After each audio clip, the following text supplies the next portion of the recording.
बाभुळगाव येथील शिवाजी अभियांत्रिकी महाविद्यालयात अंडर वॉटर रोबोट कॉम्पिटिशन आयोजित करण्यात आली होती।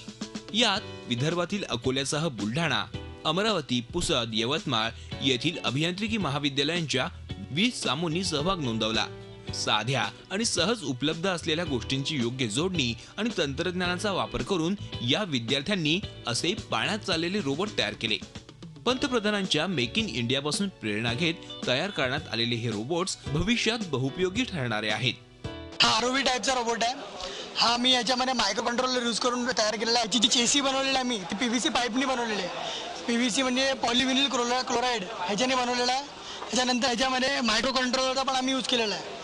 हा ॲक्च्युली पूर्ण वॉटरप्रूफ रोबोट आहे, ज्याच्यामध्ये आम्ही फॅन्स वगैरे पण लावलेले आहेत आणि ह्याचे मुवमेंट्स पण एकदम क्लिअर आहेत। आणि ह्याच्यामध्ये आरओव्ही टाईपचा रोबोट आहे आणि हा रिमोट कंट्रोल चालतो, अंडर वॉटर आहे। या स्पर्धेत सहभागी झालेल्या 76 विद्यार्थ्यांना सॅक रोबोटिक्स लॅब तसेच कॅनडा येथील डॉक्टर रोबोट यांच्याकडून 2 दिवसांचं प्रशिक्षण देण्यात आलं।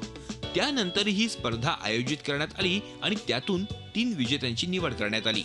इंडस्ट्रीला इथे आणलं तर स्टुडंटला अंडरस्टँड होईल की इंडस्ट्रीला काय हवं, त्या निमित्ताने तो तयार होईल आणि त्याला ऑपॉर्च्युनिटीज कळेल कुठे इंडस्ट्री, हा उद्देश आहे। त्यामुळे जास्तीत जास्त इंटरॅक्शन इंडस्ट्रीशी होणं अतिशय आवश्यक आहे विद्यार्थ्यांसाठी आज, म्हणून ऑपॉर्च्युनिटी यायला पाहिजे। यासाठी आम्ही सतत प्रयत्न असतो, जेणेकरून पोरांना इंडस्ट्रीचं काम कसं चालतं हे कळलं पाहिजे, हा याच्यामागे उद्देश आहे। संशोधन क्षेत्रात अनेक संधी आहेत।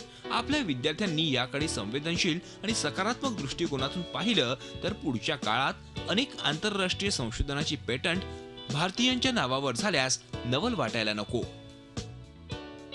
जयेश जगड, झी मीडिया, अकोला।